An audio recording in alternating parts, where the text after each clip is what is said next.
10:47 is the time, and yes, everyone had an enormous amount of fun at my expense. That on a day where the febrile political atmosphere continues to demand our almost full attention, we did inevitably and quite correctly find ourselves talking about some of the subjects that I routinely and regularly mock as being of little interest to the broader audience. So that concludes today's conversations about cycle lanes. E-scooters didn't come up, clever clogs. Bus lanes did, and sundry other transport-related issues. But if you've got the pleasure of having the Mayor in the studio, then the least I can do is allow you to put your questions to him. 10:48 is the time, and it means that now we turn our attention to Boris Johnson's continuing travails. I mean, where to begin? The explanation as to what is going on, I can't quite believe that we got it so right so soon. It's so obvious now. It's been obvious forever, but to see it unfold like a laboratory experiment within hours of the theory being put forward on this programme is actually quite incredible. The decision is based entirely on what can I get away with. The truth ceased to matter many, many moons ago. For Boris Johnson, it never mattered. For his supporters, it did.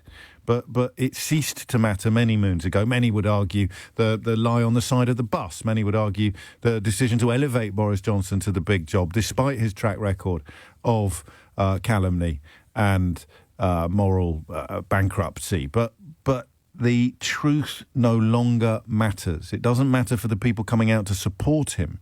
They may return to a state where it matters. They may manage to somehow regain the moral compass that would ordinarily have prevented them from standing up in public and saying anything from, I think that it was what any father would do, and absolutely believe that Dominic Cummings was testing his eyesight when he drove to Barnard Castle and back, right through to I supported Boris Johnson when he said that there hadn't been any parties. I supported Boris Johnson when he said that he'd been assured that by colleagues that there hadn't been any parties. I supported Boris Johnson when he said he hadn't been to any parties.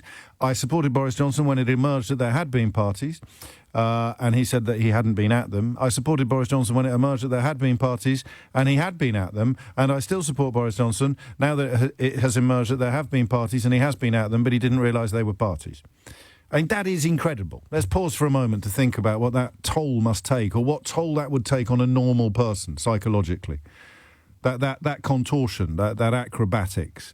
It's a bit like football, I think. I haven't used the phrase footballification or the word footballification for a while. I used to use it several times a show after I invented it, and it features very heavily in my last book, How Not to Be Wrong, The Art of Changing Your Mind. But you see it in the level of support for a football team. You will admit no errors on the part of your football team, not when they're on the pitch. You might have an overall sense of disappointment. You might be booing the manager or calling for the chairman to sell the club. But in certainly if you've got your scarf tied tightly enough around your neck, you will never, ever concede that the other lot are better. It's how you can stand up, how you could watch an event unfold on a football pitch, let us say a tackle on a football pitch, and if you couldn't see the shirt colours, you would have 100% different responses to the tackle.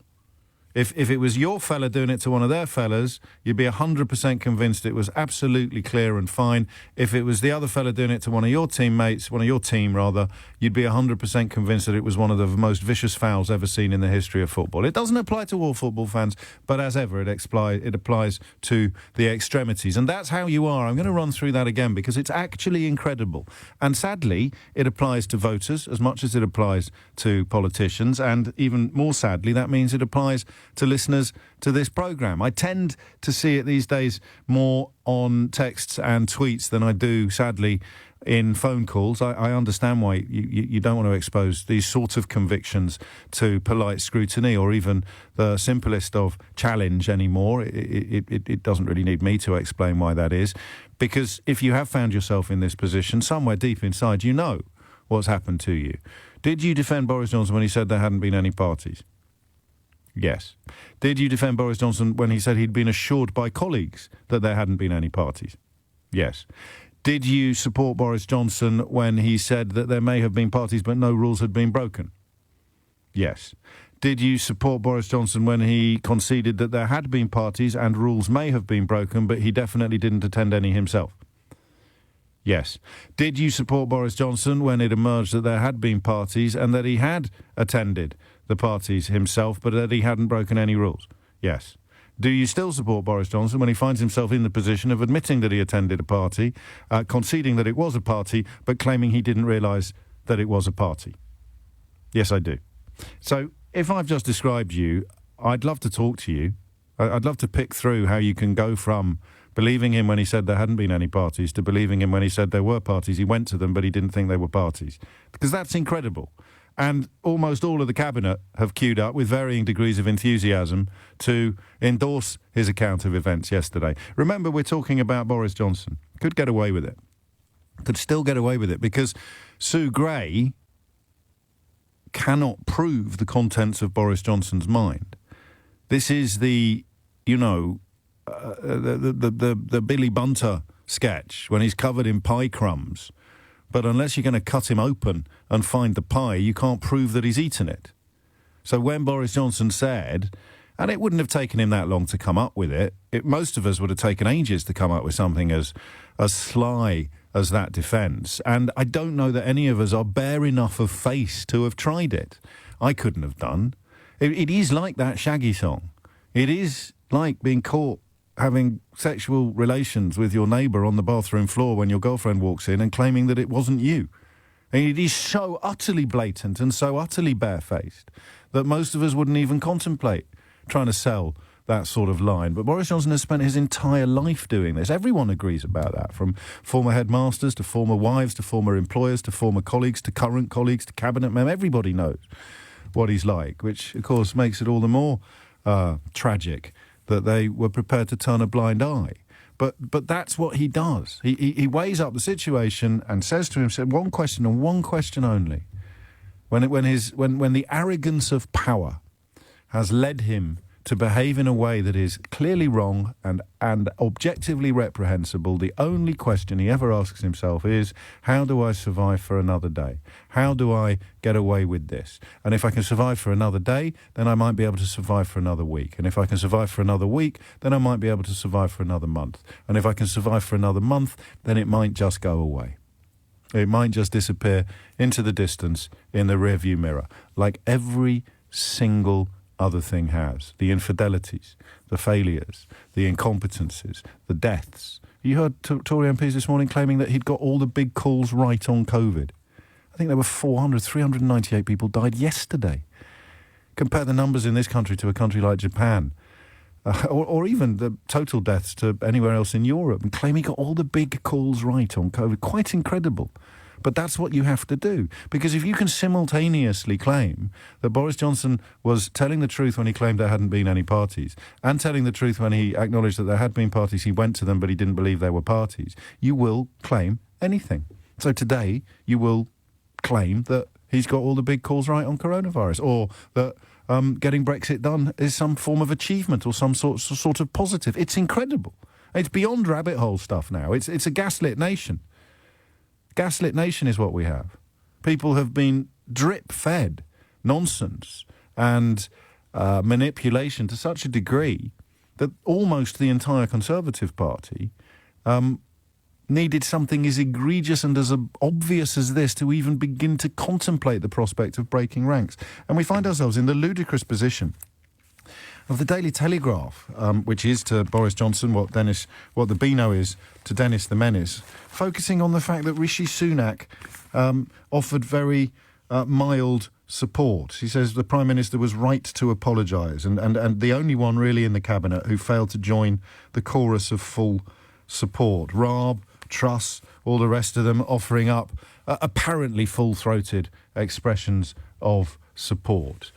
But he was caught on the bathroom floor. In fact, probably in Boris Johnson's case, that's both a metaphorical and literal description. It'd be astonishing, given his track record, if he hadn't been caught being unfaithful to whatever partner he was officially with on the bathroom floor. But Shaggy, of course, sings about it in unforgettable terms, and the response is, it wasn't me. It wasn't me. You've got chocolate. I told you, didn't I, a while ago about when I was a kid and we used to go PYO, we used to go and pick our own strawberries. And I used to love making grown-ups laugh when I was a kid, even when I couldn't quite understand why they were laughing. Even as all my school reports used to say, even if they were laughing at me instead of laughing with me.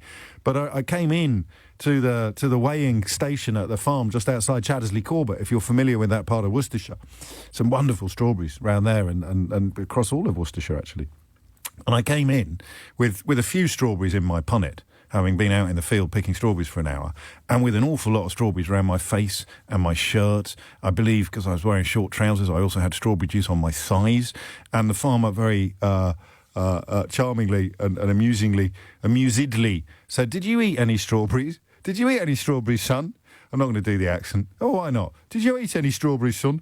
And I looked up and I said, "No." I may even have said "sir," because I was at that kind of school, like a little character out of Just William, like a Richmond Crompton creation. "No, sir, I didn't eat any strawberries," and I am literally bright red, the colour of a backbench Conservative MP. I couldn't be more puce, covered as I am in strawberry juice. And that's what Boris Johnson is like. "Did you eat any strawberries?" I certainly did not. And you can't prove it. This is Sue Gray's problem. This is always the problem with Boris Johnson, is that he says the thing that you can't prove, because that postpones judgment. I don't know what Sue Gray can come back with that could constitute enough evidence or conclusion for the kind of people who've gone from supporting him when he said there weren't any parties to supporting him when he said there were parties. I went to them, but I didn't realise they were parties. Imagine what it would take to break that level of cultish devotion. I don't know what Sue Gray can do, to be honest with you, that would break that level of cultish devotion. Because if you can still support the man who told you there hadn't been any parties when he's telling you that there have been parties, I went to them and I didn't realise they were parties, then I don't know what a game changer looks like. I don't know what the conclusive evidence would look like. And that's part of the question I'm going to ask you in the next hour. What would constitute Armageddon for Boris Johnson? What could Sue Gray come back and say that would actually explode the very sly, the obviously dishonest, but the characteristically effective defence that he offered up yesterday? 3 minutes after 11 is the time, and you are listening to James O'Brien on LBC. We'll have another listen to yesterday's... Well, I suppose if a party wasn't a party, then an apology can not be an apology, can't it? There's a bit of a theme emerging here. Boris Johnson went to a party that wasn't a party, and yesterday he issued an apology that wasn't an apology. I can tell you that he was overheard in the tea room, reported in the Times today, Rupert Murdoch's Times.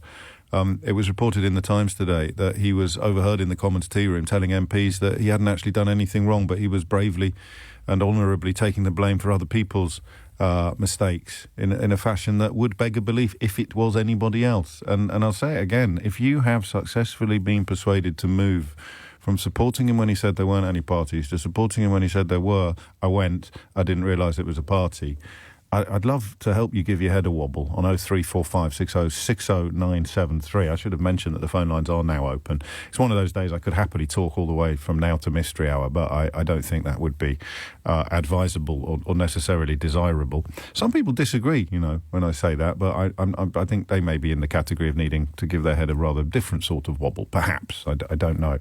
But I am interested in two things. Timing yesterday meant we didn't actually have very long to respond to the actual apology that wasn't really an apology, and the bigger picture of where it's left you now, what you're feeling, what you think. And is it time now, because I know Sheila and Eddie and others have given you plenty of opportunity to respond to the apology, but is it time now to wonder whether he's going to get away with it? My reading is that unless... It depends upon two things. It depends upon Sue Gray bringing receipts, making his already indefensible position even more indefensible, because at the moment it's defensible by lying. All his life he's got out of hot water by lying. And if she can somehow remove the ability that he might have to lie his way out of this one. I don't know what that would look like, an exchange, testimony, somebody providing evidence that proves he couldn't possibly have been under the impression that it was a work event. You just need to break that lie. She might do that. I don't know. And then beyond the facts of the matter, as always, lie the feelings. And I'd love to know what you feel when you hear ministers defending him. I mean, Jacob Rees-Mogg, who understandably has been kept in cold storage since he quite incredibly managed to insult the memories of the 72 people who died in the Grenfell Tower by stating that they lacked common sense. He's been kept pretty much away from the media with one or two exceptions. He'd be allowed out with people who've promised only to tickle his chin and not ask him any difficult questions. But he ended up on Newsnight yesterday and managed to alienate the whole of Scotland. Quite an incredible achievement, frankly, given the febrile nature of Scottish politics. And even if you hate the Conservative Party and you think that Douglas Ross is a disastrous politician, I don't know enough about him to hold a view, but I know that hearing Jacob Rees-Mogg describe the leader of a party in Scotland as someone who's always been a lightweight would probably have united much of Scotland in their disdain for Jacob Rees-Mogg. So when you hear people like him trying to defend Boris Johnson, when you read people like, all of them almost, depending on what time it was, you could tell how enthusiastic their defence was. Liz Truss dropped hers just before I went to bed, so it was a slightly unfortunate turn of phrase, wasn't it? So the idea that when she said, I am standing behind the Prime Minister, you couldn't help thinking that that's the best place to be if you're going to stab somebody in the back. So yesterday we talked about the other people that went to the party, what we felt about them. Do you want to have a crack at how you feel about the people defending him now? I suspect there's an awful lot of traditional Conservatives who don't know what the hell has happened to their party. I mean, the man has been caught with his proverbial trousers down, with his fingers in the cookie jar, with his hand in the till. He has been caught. He is banged to rights. And he's claiming he didn't realise it was a cookie jar.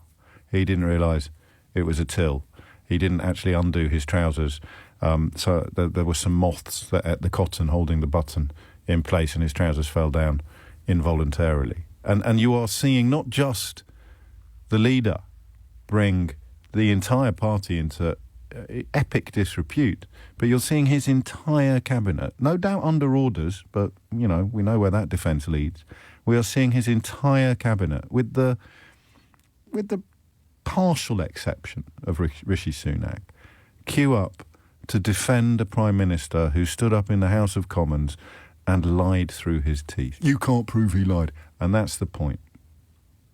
Because not only does he know that nobody can prove he lied at this point, he also knows that the base, if you like, the cult members, if you prefer, the forelock tuggers or the capped offers, the people persuaded throughout their entire lives that Boris Johnson is better than them, that people like Jacob Rees-Mogg, God ordered their estate, the rich man in his castle, the poor man at his gate, that he knows when he tells these lies that there will be millions of people in this country, having had their brains boiled slightly by Brexit, makes it all worse, will be shouting from the rooftops, you can't prove he lied. Okay, so was he telling the truth when he said there definitely hadn't been any parties? Or was he telling the truth when he said that there were parties but I didn't realise there were parties? Was he telling the truth when he said my colleagues have assured me there weren't any parties? You see, if you've ended up having to defend the idea that he was telling the truth in all of those situations, then you're not just lying to the people that you're talking to or the presenter on the radio that you're shouting at. You are lying to yourself. And when someone gets you to lie to yourself, they've robbed a little bit of your soul. And I'm here to help you get it back. It's 9 minutes after 11. Patrick is in Croxley Green. Patrick, what do you reckon? Good morning, James. Hello, mate. In all honesty, I feel like shame and embarrassment for them. The bitterness and the anger has long gone. But when you see them, you know, on the television, knowing that they're lying, they've got to go home to their wives, to their kids. Yeah. They've got to ring their mum. They've got to, you know, communicate with real people. And every single person who looks them in the eye knows they've lied, and they know.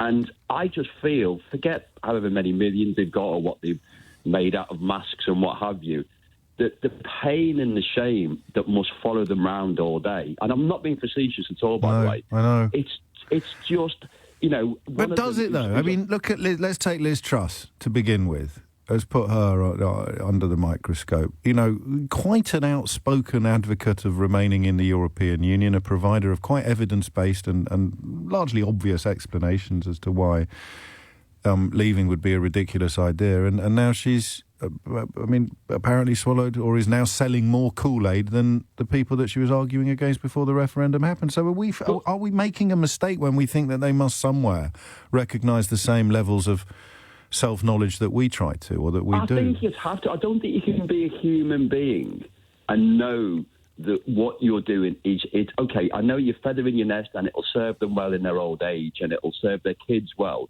but you know, deep down, you imagine going home to your kids today and you've lied for 3 hours on the radio. How was school today, darling? Yeah. What did you do, Daddy? I had a lovely day. And they know that you lied, that you spent 3 hours and you got paid for lying. Can you imagine how but most of the media is in that category, mate. Yeah, but... If not lying, then certainly being a little bit economical with the actuality. You know, if you write for the Mail or they don't think they're lying, they believe it. But there's got to be a line, hasn't there, between sort of having some slightly odd opinions based upon the fact that you think English people are somehow better than everybody else in the world, and then having to defend someone who said there weren't any parties when he's been found attending an actual party. That should be different, shouldn't it? Yeah, I'm a very soft. I'm a soft person. I'm too honest for my own good sometimes, and I'd love to be able to walk in my front door at night time, knowing that I've not done anything wrong to anyone, and then I sleep very well at night because I don't do that sort of thing. And that's when I say, just phone line's gone nuts at the end, but you made some very powerful points. You reminded me once again of the Hogwarts principle that we started to explore just before Christmas, which is that world of Westminster. I think it does sort of turn your head. And you do end up perhaps prioritising the pursuit of power or the pursuit of promotion over everything else. You switch off the voice. I mean, so much great drama has been written about this, hasn't it? About how power corrupts. And I do think that even the architecture of Parliament, because since I've started doing full disclosure, I do it down on Millbank. So even though I've lived in London for 30 years, I've started walking past the House of Commons a lot more often than I usually do, and it is Hogwartian in scope and scale. And the minute you go inside, which I try not to do very often, but occasionally I've got to go and pick up an award or something like that. If you go inside, then you see the deference with which people are treated. Even someone like Mark Francois could swan around the House of Commons being treated like quasi-royalty. Even someone possessed with the brain power of a pea, actually that's tautology, isn't it? I'm talking about Mark Francois again, can walk around the House of Commons as if they are quasi-royalty. And I guess it turns their head, and maybe the decision, how can I get more of this, comes to override, how can I possibly do this? I don't know. Your thoughts on the defenders, 0345 6060973. How much... I can't use the word, I'll use the phrase. So how much of Boris Johnson's BS will stick to the people defending him, do you think? 0345 6060973. It is coming up to 11:14. You're listening to James O'Brien on LBC. We'd take the break a bit early, I think, and then hit the phones straight after, rather than trying to squeeze anybody into the remaining 60 seconds or, God forbid, inflicting more of my painstaking pontifications upon you. 16 minutes after 11 is the time, and you're listening to James. Well, you know all that. Barry's in Dagenham. Barry, what do you want to say? Well, hello, James. Good morning. This is the first time I've got to get this off my chest. You fill your boots. I'm outraged. I, for the first time in my life, in the last election, voted Conservative. I wouldn't vote for him now if I lived to be 1,000 years old. I wouldn't even entertain them walking up to my door and knocking and see if they'd get my vote. I would shoo them away. I mean, I think not only does the Prime Minister disgust me, but every one of the backbenchers asking questions about washing machines, asking questions about the BBC and can we get rid of it, at a time when their leader was lying. And I just can't believe that they can stand there and look at the public in the face as if this is normal. This is the way it is. Well, perhaps it is for them. I mean, elements of PMQs are cast in stone. But, I say that. Yesterday they could. We wondered, I don't know whether I'm supposed to tell you this, but Theo and I wondered before it started, there were a couple of Conservatives on that list from the Red Wall, as it's called. So, in other words, put into Parliament by voters just like you, people who voted Conservative for the first time. And Theo and I did wonder, it's part of the reason why we took more of PMQs yesterday than we usually do, whether one of them would break ranks in the House of Commons and actually call out what they had just heard, and they didn't. So they could have done. It's wrong of me to say to you, oh, no, it's perfectly normal. They have to ask the questions about the hospital that's just been opened in my constituency or the waste recycling plant. But I'm interested in that because that's what made you gag, really, was the idea that they could be presented with something so epic, the idea that he went to a party while we couldn't go to funerals, and they carried on asking these questions about, phone masts in Church Stretton or whatever. I can't see our majority of those MPs are not going to be getting their P45 in a couple of years. It doesn't work like that, does it? I mean, that's the gamble. I hope it does. That's the gamble. I hope this gamble fails miserably. I mean, it's so unfair. So many, people around me, everyone has no point of view on politics generally, are incensed. Is that right? Incensed by this. So, you mentioned it's your first time calling in. This feels unlike anything that's gone before. Anything.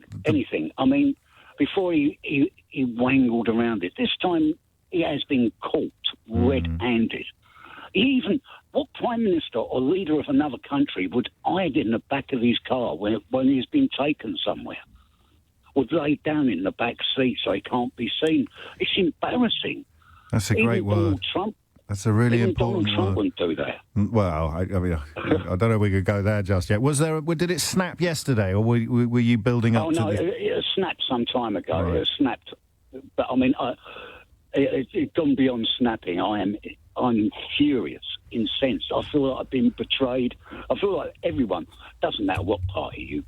I get cross when people say that because, they don't all lie in quite this way. There's no one's perfect, but there's a big difference, mate, between standing up in the House of Commons and lying through your teeth and just being a bit rubbish at stuff or being a little bit stumbling over your words or getting some sums wrong. I don't like that all politicians are the same argument, but I'm not going to pick that fight with you today, Barry. I'm very privileged to have been the presenter who's heard your first contribution to the public discourse on national radio. 20 minutes after 11 is the time, and they've, Barry, taken it even further than I had. The idea that the let's call it the ordure, O-R-D-U-R-E, which is a posh word for BS, I hope, I should have checked. The ordure that Boris Johnson was spouting yesterday has splattered not just his front bench, but for Barry, at least, his back bench as well. I think I agree. Douglas Ross, the leader of the Scottish Conservatives, having the cojones to say what an awful lot of Scottish backbenchers must be thinking, and he gets roundly insulted on national television by Jacob Rees-Mogg as a result, although I suspect that being called lightweight by Jacob Rees-Mogg is a little bit like being called stupid by Nadine Dorries. 21 minutes after 11 is the time. Rowan is in Bristol. Rowan, what would you like to say?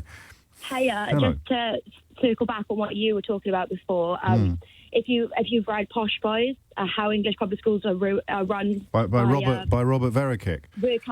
Have I read it? I'm quoted in it. Oh, there was. Well, there we go. So I apologise. I'm new to this. So that's quite all right. But I think that sets the ground rules. The upper classes talk about gangs on the street, but they're the real gang. This is why Jacob Rees-Mogg, this is why Boris Johnson won't get held as accountable. But I think if we're focusing too much on him... Go on. And it's the people, with the utmost lack of respect. I mean, remember the Jacob Rees-Mogg laying on a bench in the House of Commons? Yes, I do. Like he was nothing. Sorry, I do sound a bit angry. I will try and... You're in good company. Be as angry as you want. That's absolutely fine. I mean, it is... The bit I find weirdest, Rowan, is doing what you do when you start trying to pick points to illustrate... And there's just so many of them. There's so many, and it's such a group. And I just sorry. The question was you were asking was how much is going to stick on his colleagues now? The ones coming out to defend him.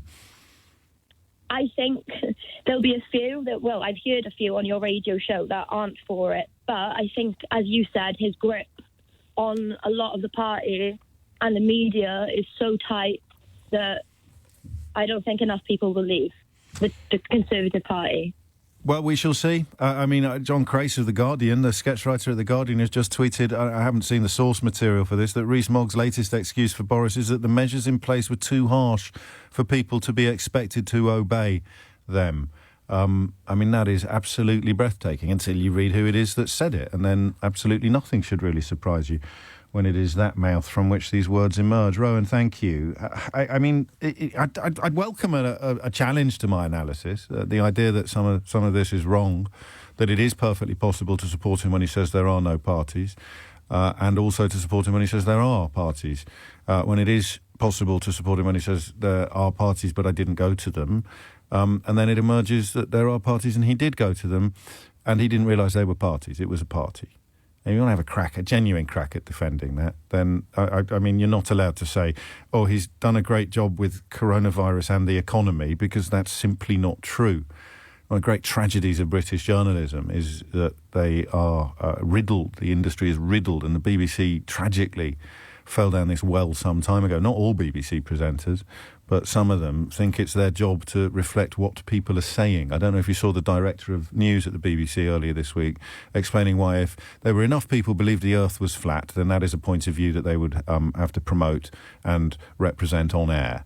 And you sit there thinking, good God, I used to use that as a figure of speech when I was telling the BBC why they had to drop this false equivalence and this failure to understand what impartiality actually meant. I'm not allowed to tell you any details about it at all because it was off the record under Chatham House rule. But imagine me addressing all of the most senior political journalists at the BBC and using as an example of where they're going to end up if they don't get their heads out of their backside soon, so shortly after I left Newsnight, and saying, if you don't get your heads out of your backside soon, you're going to end up inviting people who believe the world is flat onto the programme because they represent a significant portion of the population. Fast forward 4 years and boom, the editorial director of the BBC is saying, well, obviously if enough people... Here's a phrase, you may have heard it before. I used to think it wasn't worth repeating because it's so trite and obvious, but my goodness me, it should be tattooed across the faces of some of the political journalists in this country. If one person says it's raining and another person says it's not raining, your job, our job, my job is to stick my head out of the window and find out whether or not it's raining. And would you believe, because the previous caller mentioned Donald Trump, would you believe that I once interviewed Roger Stone about whether or not it was raining at Donald Trump's inauguration? Spoiler alert, it was, and he claimed that it wasn't. It's absolutely bonkers. Chris is in Alton in Hampshire. Chris, what would you like to say?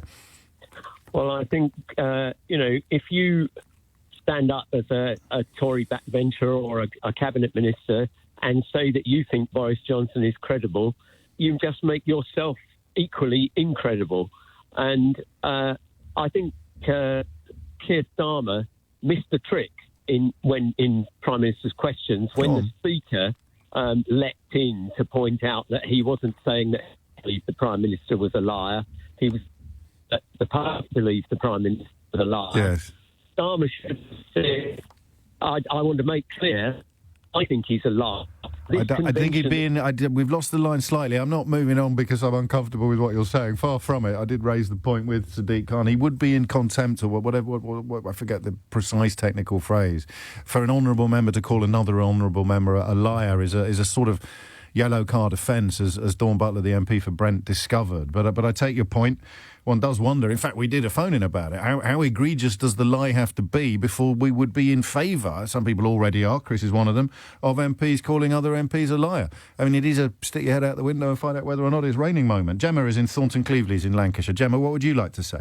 Good morning. You were asking what we could do or what would happen that would make Boris Johnson actually walk and go. Yeah, I think he'd have to be frog-marched rather than voluntary. Well, I don't know. He'd have to shoot the Queen. Oh, crikey. With 100 witnesses who would all stand up in court and say, he did it, my lord. Yes. I mean, it's quite an extreme theory. Everything is stacked up in his favour, this inquiry is rubbish. But only for as long as, most obviously, the owner of the Daily Mail, the owner of the Sun, and the owner of the Daily Telegraph, if they change their minds, he's toast by tea time.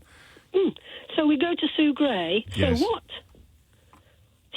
It doesn't mean a thing. She goes back then to Boris Johnson. Well, if Sue Gray says, for example, either here is incontrovertible proof that he knew it was a party. Here, for example, Gemma, is a text he sent to his mate that said, "Oh, great party last night. Shame I couldn't stay longer." Or Carrie, do you see what I mean? Something could emerge that would just give the lie. And this is what he spends his whole life worrying about. Oh, Lordy, I've told another lie.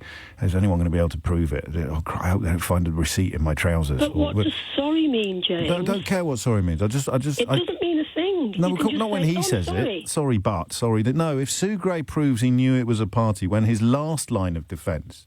I mean, we've just listed the 6 stages of this life. From there weren't any parties right through to there were parties. I did go to them, but I didn't believe they were a party. Remove that last line of defence and then you're concerned. Because what we're talking about really is what would it take for Conservative MPs to think, do you know what? I'm not taking this onto the doorstep at the next general election. I watched every minute yesterday afternoon, getting more and more angry. It's not good for my own blood pressure. No. And I watched the nodding donkeys behind him. Yes. Well, they were. I mean, it wasn't full-throated support, Gemma. It wasn't. No, but every time we got a Scottish minister standing up, he was going for him. Mention the BBC. Mm-hmm. He'll get rid of the BBC if he could. Well, you can see why, can't you? On a day like yesterday, of course, they don't want any. And, they try their best with interviews, but very often they don't turn up anyway. So, but it's like restorative justice. Yes. Go on. Which reminds me of one of our grandchildren who was bullied online, who took her identity and put things on. And what was the restorative justice? That the girls responsible were sat in a room with a teacher and they all said, sorry, sorry, sorry. And they didn't mean a word of it. They just did it for show. I take your point. I do have some experience of restorative justice being very, very effective. But I was introduced to it by a couple called Ray and Vi Donovan, whose son Chris was murdered, and they've campaigned and even met their own son's killers and continue to speak to young people. So I'm just providing a little bit of that dreaded balance, Gemma. But in the context of your granddaughter's experience, that's ridiculous. I wouldn't call it restorative justice, actually. I'd call it window dressing, as I'm sure you'd agree. 11:30 is the time. Thomas Watts is here now with your headlines. 11:34. I have to work with what you give me. So here is Simon in Byfleet texting to try to defend Boris Johnson, in danger, of course, of falling over. So hard is he tugging his little forelock. Wow, Boris was caught out sitting at a party. It didn't look like much of a party. It only looked to me like a man who was knackered after a long day's work, sitting at a garden table in his back garden. Yeah, you've got the two stories mixed up, first off, Simon. The party on May the 20th is not the event that you've seen photographs of. The party on May the 20th is a completely different event at which people were apparently social distancing by standing up. But, good effort. Hope your knighthood's in the post. Whoever sent the email inviting people to attend 10 Downing Street should be brought to account and asked, why did you do that? That would be Boris Johnson's closest colleague. That would be essentially the money penny to Boris Johnson's ridiculous Bond impression, Simon, but good effort. But Boris didn't send the invites, but Boris is guilty of not keeping an eye on his staff. I wouldn't necessarily put it that way. He is guilty of going to a party when you, Simon, wouldn't have been able to go to a funeral. But great effort, great defence. It appears he gave his staff too much free rein and trusted them to do their jobs properly within rules and guidelines. So in the space of one text, and I've got to be honest, I haven't got many defences to play with, so perhaps we should be grateful to Simon for soiling himself in public in that way. In the space of one text, you've gone from claiming that there was no case to answer, despite the fact of having got the wrong case, or have got the cases mixed up in your mind, to claiming that there is a case to answer and it's all the fault of the little people and not Big Chief Boris to do it. 36 minutes after 11 is the time. How much of it will stick? What might break the dam? Because it's close to breaking, the closest it's ever been. You know me, I've been here so often now that I've given up expecting the dam ever to break, although I have occasional moments of optimism. And then there's even a part of me that doesn't want it. I mean, I want him to stick around for longer, to actually be in place to bear the consequences of what he's done to the country. That's a tricky one. You know, you want a new government as soon as possible, because then we can start fixing some of the disasters that have been inflicted upon the nation over the last 5 years. Well, it's 7 years now, isn't it? Give or take 6 years, let's say. Or do you want the people responsible for inflicting the disaster upon the nation to be in post when the chickens come home to roost? Selfishly, I'd like them to be in post when the chickens come home to roost. I don't know if you've seen the queues at Calais and Dover today. You won't have seen them in most newspapers. That's only going to get worse. And, of course, all the other problems, labour shortages, cost of living and the rest of it. Some of it linked to Brexit, some of it not. But I'm comfortably off. I can weather those storms unless, you know, something terrible happens. So I don't get to have that. I, as ever, think of people who are less well off. And the idea that you want the cost of living crisis to unfold while Boris Johnson is in charge, because it will be on him, to coin a phrase, that's not on, I'm afraid, because some people will be suffering unnecessarily in order to allow other people to make a political point. 11:37 is the time. John's in Tottenham. John, what would you like to say? Hi, James. I personally, first of all, I don't think that there's anything that Sue Gray can say. Well, obviously, if she comes back and says, I have demonstrable proof that he knew it was a party, yes, I think that would be, could potentially be the straw that broke the camel's back for him. But I don't think we should be looking for that, because I don't think that will, I don't think that will happen. And B, I think there's something incredibly hypocritical about a Prime Minister who routinely ignores the facts, now asking for us to wait for the facts. I mean, facts aren't, we shouldn't be looking for facts when we're talking about someone's character. We know he lied. We know he's misled people. We know he knew there were gatherings, that we know that he got angry, or seemed to get angry with Allegra Stratton when she got caught out, and was furious at the idea of these things taking place, even though he knew that one of these things took place on the 20th of May, at least one of them. So asking and hoping for facts to pull the man down is actually a problem. He doesn't deal with facts. None of his MPs who have been defending him, when they start realising it's getting harder and harder for them to defend him, none of them are going to stop. It might be. This is when I wonder whether I've been doing it too long, because it all. I mean, pick a favourite, right? The meetings with his mistress, claiming that it was technology lessons, got away with it. Yeah, got away with it. Yeah. So, but he does. He doesn't deal. But he doesn't deal with and also no one else was on the hook for that. So perhaps, and I think this is the point you're making, so forgive me for not getting it sooner, it is all about the guilt by association, isn't it? So no Tory backbencher or member of the London Assembly feared that they were going to lose a seat as a result of Boris Johnson lying about his marital infidelities with Jennifer Arcuri, even though the lie was so ridiculous as to prove the contempt in which he holds the general public by claiming that they were having technology lessons. Yeah, but he's the lead drummer of the band, and they're all dancing. Like he's their leader, he's the country's leader, but he sets the tone.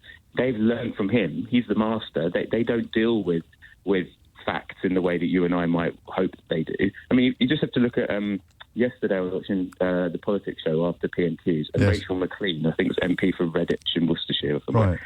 Right. She was on there defending him, and I was screaming at the television because she started tripping over herself, basically, and started saying, you know, if it's proven that he knew it was a party or that someone has broken the lockdown rules, you know, there should be consequences and people could potentially lose their jobs. And then Laura Kunsberg says, hang on a minute, are you saying if it's proven he should quit? And she said, well, I'm not going to repeat what I said. And she just completely flummoxed. She obviously didn't toe the party line well enough, and we've just seen in PMQs. It would be Joe Coburn, I think. Repeatedly saying, I repeat what I said, I repeat what I said. Yeah, and they're not going to come back. It's not normal. Repeat what she said. It's not normal behaviour for the rest of the world, but it is normal in these sort of environments. Obviously, you should have been listening to Sheila Fogarty, not wasting your time watching telly, but we'll let that pass on this occasion. 11:41 is the time. John, thank you. Rosalind is in Brockley. Rosalind, what do you think?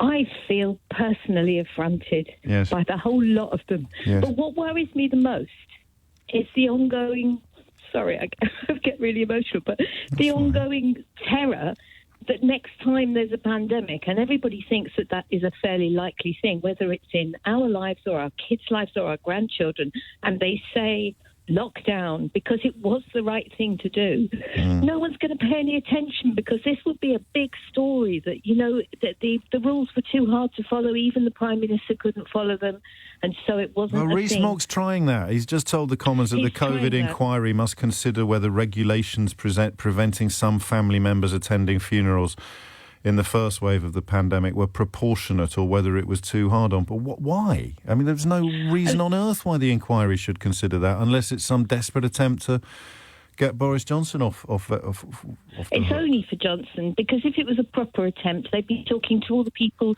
who didn't visit their dying relatives. So it's an inquiry into Downing Street parties, quite what that has to do with... Yeah. Anyway, who are we to reason why? But I think it's just so dangerous that it's really changed now, and they're all standing behind him in one way or another, even if they've got the knives How much of it sticks? Because I'm intrigued by this, probably too intrigued, actually. But all the previous lies, the Brexit lies don't stick because so many people are complicit in them, I mean, the entire Conservative Party now, really, give or take one or two, they're complicit in the Brexit lies, so they have to pretend that the lies about Northern Ireland or the unlawful proroguing of Parliament or lying to the Queen, they have to pretend that all that was fine. It involves a cognitive dissonance, or it involves a kind of silencing of any moral compass that exists. But I get that. And then the personal stuff, the personal moral bankruptcy, the claim that it was technology lessons when he was pole dancing with Jennifer Arcuri, the stuff about his various wives, his relationships, his children. They're not complicit in that, so they can sort of hold their nose. They can wang on about family values and go to church on a Sunday, but still somehow bend the knee to the most publicly amoral Prime Minister the country has ever seen. But this feels different. I don't know why. This feels as if defending him on this. We've seen the pictures, or at least we've seen one picture, but the complicity is the problem, isn't it?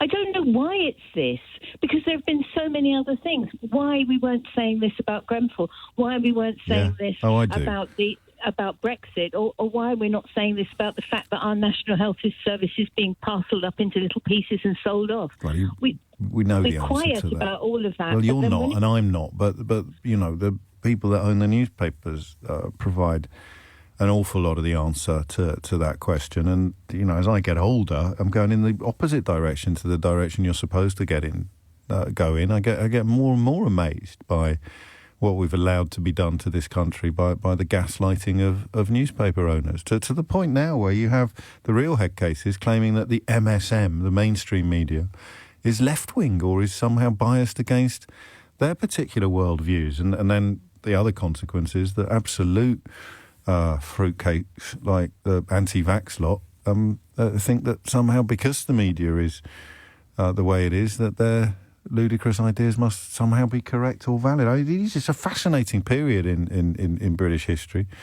I was reading some amazing analysis the other night that suggested that the longer you move from a serious war, the more bonkers a population becomes, because it just creates space in which the most ludicrous weeds can grow. And certainly feels like that at the moment, doesn't it? But I don't know that it's ever been the case that the Prime Minister of the United Kingdom was the liar-in-chief.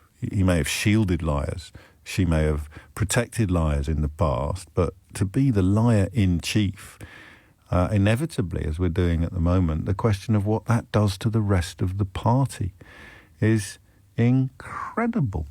11:45 is the time. 11:48, even by his dismal standards, Jacob Rees-Mogg's latest intervention, and I mean today, I don't mean insulting the whole of Scotland yesterday, I mean his intervention in the House of Commons today is breathtaking in its boneheadedness.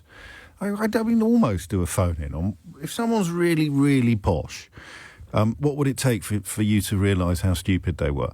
Because I thought Harry Enfield had done a great service to the nation with Tim Nice but Dim, but either people have forgotten or it didn't touch the sides. The reason why Tim Nice but Dim was such an effective character is because they're everywhere.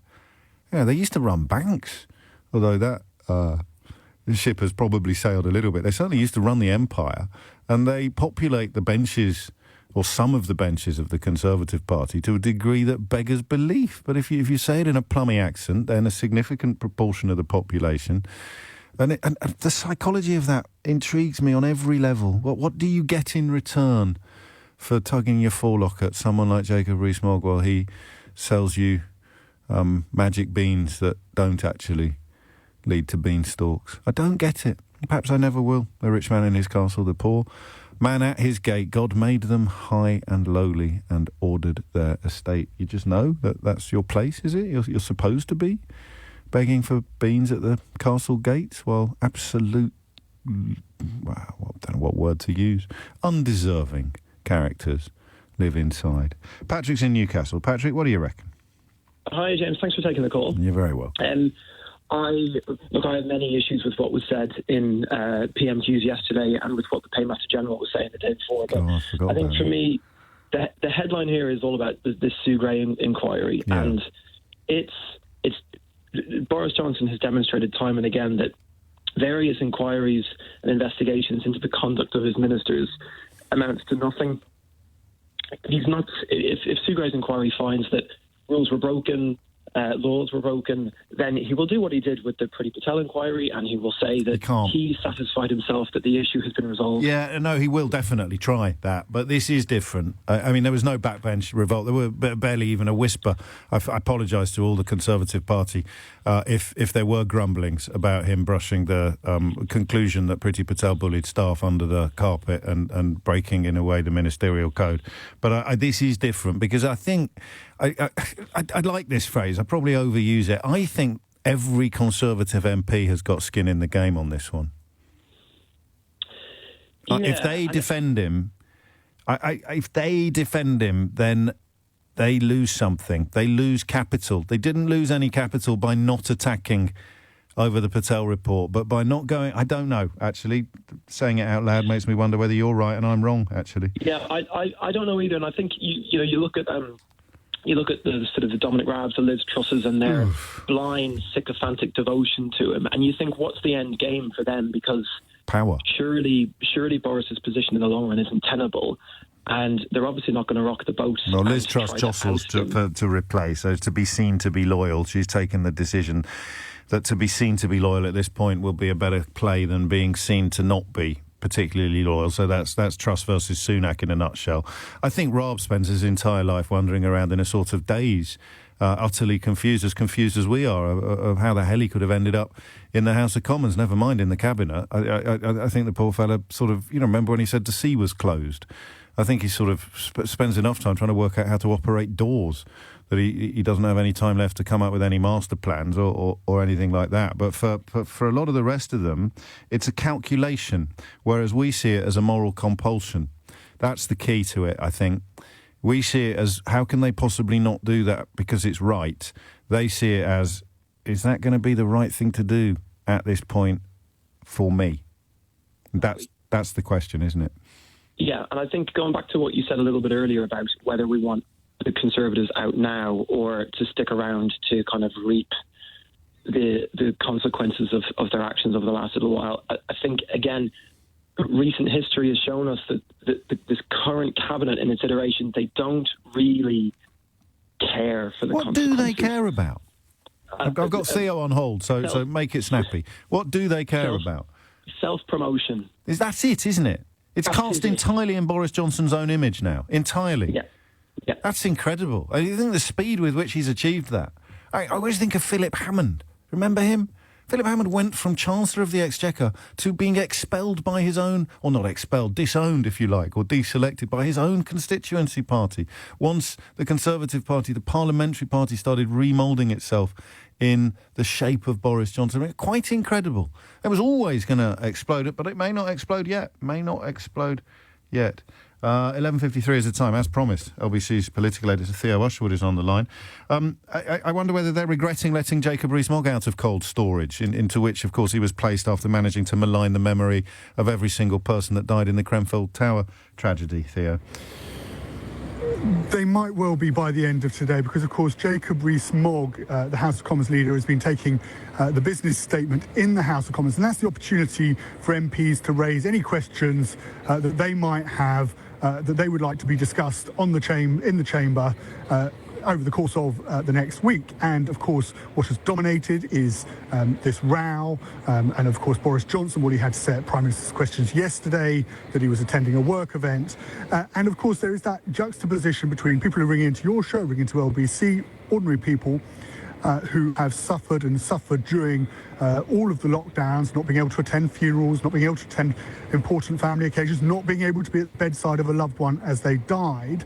Now, Jacob Rees-Mogg has come out in the House of Commons and said, well, actually, the government might have got it wrong when they imposed the restrictions during the first lockdown, after all. The Prime Minister came here yesterday and apologised. He said that with hindsight, it was not what should have happened or what he would have wanted to happen. It is being investigated by Sue Gray, a civil servant of the highest integrity and of the greatest reputation. But I think everybody understands, on all sides of the House, that people were obeying the rules and that these rules were very hard for people to obey. I received a message last night from a friend of mine who was unable to go to the funeral of his 2-year-old granddaughter. Now, one cannot hear these stories without grieving for people who suffered. And this was decisions that were taken at the beginning of the pandemic that affected people up and down the country, and they were very hard. And we must consider, as this goes to an inquiry, and we look into what happened with COVID, whether all those regulations were proportionate, or whether it was too hard on people,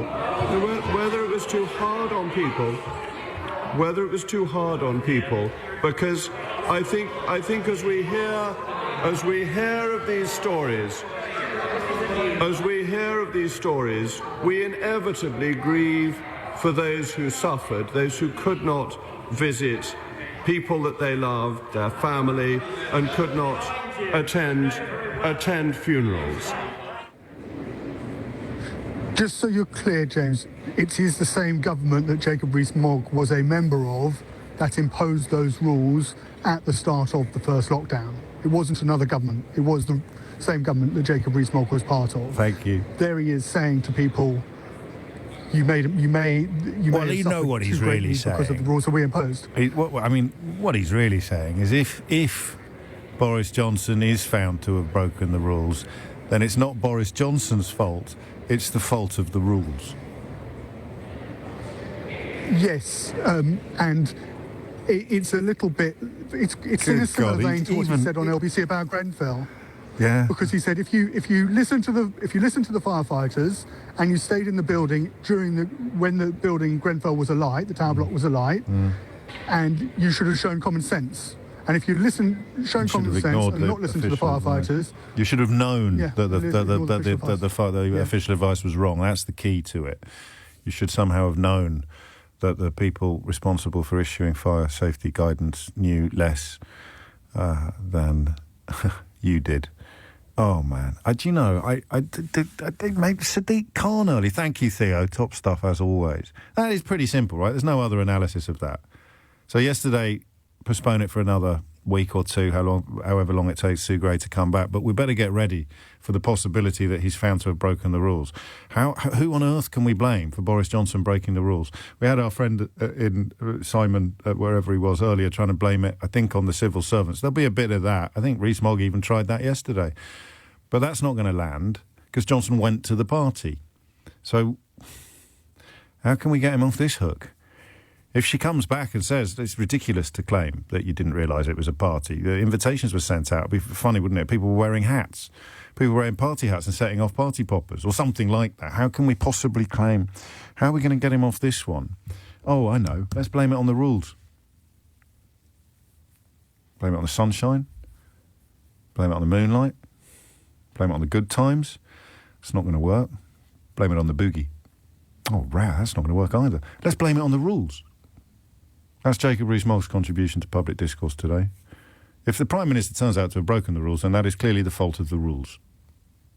And the question we asked, before I was aware of that intervention, about how much of the ordure that Boris Johnson spouts will stick to his colleagues, just assumed a slightly new resonance, didn't it? Because I mean, that isn't just standing back and getting spattered, if you like, in some of the manure being spoken or being sold to the population by Boris Johnson.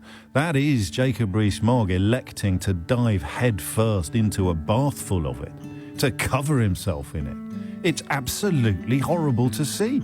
Even someone I hold in the lowest of regard, like Jacob Rees-Mogg, to see him debasing himself, and of course debasing Parliament in that way, is actually heartbreaking. If the Prime Minister has broken the rules, it is the fault of the rules.